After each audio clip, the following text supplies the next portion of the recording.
नमस्कार प्रेक्षको, C news Pune वृत्तदर्शन मध्ये आपले स्वागत। मी संपादक डॉक्टर शैलेश गुजर। राष्ट्रवादी अजितदादा पवार यांच्या पक्षानं पुण्यामध्ये मेट्रो आणि बसचे मोफत पासेस देणार अशी एक भूमिका जाहीर केली आणि ते महिलांना।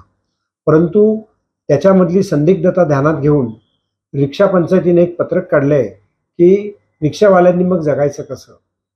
त्याकरता चंद्रकांत दादा पाटील यांनी भारतीय जनता पक्षाच्या माध्यमातून दिलेली ही उत्तर। आज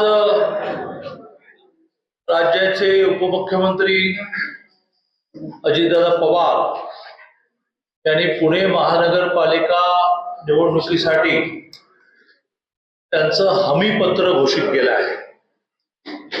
चांगलं आहे की घोषणापत्र म्हणून ते हमीपत्राकडे आले, कारण घोषणा ह्या पूर्ण करायच्या नसतात।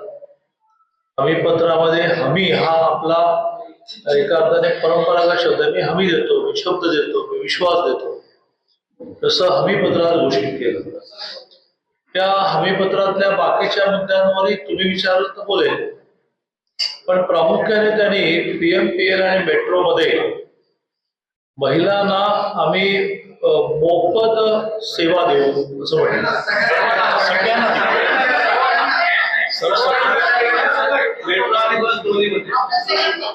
चुकून बोलले असेल, बहुतेक प्रिंटिंग मिस्टेक असेल। असंच 99ला त्यांनी विलासराव देशमुख असताना मोफत वीज देऊ म्हटलं आणि मग त्यांनी प्रिंटिंग मिस्टेक म्हटलं। त्यामुळे ते एकदा त्यांना तुम्ही विचारून घ्या की सगळे का आणि सगळा महाराष्ट्र का पुणे हे पण विचारून घ्या। माझे मुद्दे त्या लाईन्सवर आहे। माझं म्हणणं आहे की सगळ्यांनाच द्या, महिलांना सगळ्यांना द्या, पण ते देण्याची प्रक्रिया, तो निर्णय असा प्रेस कॉन्फरन्स मध्ये घोषित करता येतो, त्याची एक प्रक्रिया यावर मी तुम्ही बोलणार आहे। तर माझंही म्हणणं दिलं, कारण मी जर आग्रह धरला की महाराष्ट्रामध्ये मुलीला 100% फी माफ द्या, मुख्यमंत्री माझी लाडकी बहिणीचं आणि सगळे आग्रही वगैरे, त्यामुळे तुम्ही मला करेक्ट केलं फार चांगलं झालं। कारण मला असं वाटतंय की ते चुकून बोलले आहे, पण ते जर खरं बोलले असतील तर 100% पीएमपीएल आणि मेट्रोमध्ये तिकीट कोणाला लागणार नाही अशी घोषणा दादांनी केली। जसं बिहारमध्ये काँग्रेसने आणि लालू यादवांच्या पार्टीने आम्ही दरमहा 2,500 रुपये महिलांना मुख्यमंत्री माझी लाडकी बहीण देणार म्हटल्याचं, कारण माहितीच होतं की विजयी व्हायचं नाहीये, तर मग 2,500 काय 25,000 रुपये दरमहा द्यायला देऊ असं सांगायला काय अडचण नाही।